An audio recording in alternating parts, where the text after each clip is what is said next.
Tawile. Munga mimi shida yangu. Upati wanaume wa kunioa. Upati wanaume wa kukuoa Eh. Sawa. Naomba ushike hii. Shikilia hivi kwa makini. Shikilia hivi kwa makini. Sasa hapa kinachofuata nataka niongee na Wakulungwa.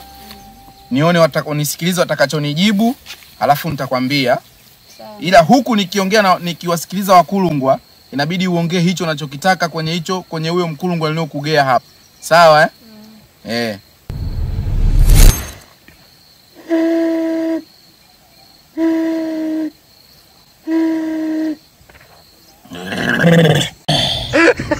Wameniambia nikuulize maswali. Swali la kwanza. Kati ya mwanaume mwenye pesa na mwanaume ambaye hana pesa, unataka mwanaume yupi? Mwenye pesa Sawa. Swali la pili. Kati ya mwanaume handsome boy, yani muonekano mzuri na yule ambaye yani haeleweki, unataka mwanaume yupi?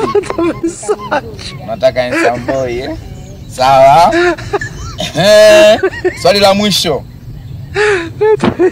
Kati ya mwanaume mrefu na mwanaume mfupi, unataka mwanaume yupi? Mrefu ila awe wa size ya kati. Sasa wewe unachagua wanaume. Unataka mwanaume mwenye pesa? Unataka mwanaume mzuri? Alafu unataka mwanaume ambaye sio mrefu sana wala sio mfupi sana, yani wa size ya kati. Ndio mganga. Weka Mkulungwa chini.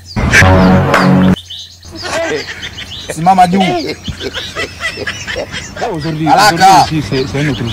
Tembea. Wakulungwa chakukataa wewe kupati wanaume, kumbe unachagua. Nishakwambia tembea. Tembea. Tushaweka Wakulungwa chini. Pita hivi. Deki. Sema hamuolewi, kumbe mnachagua wanaume. Mwenye pesa. Mzuri sana. Sijui mfupi. Huyo. Amekaa na pua kama anyani. Sijui sura kama tako. Huyo. Maisha hiyo.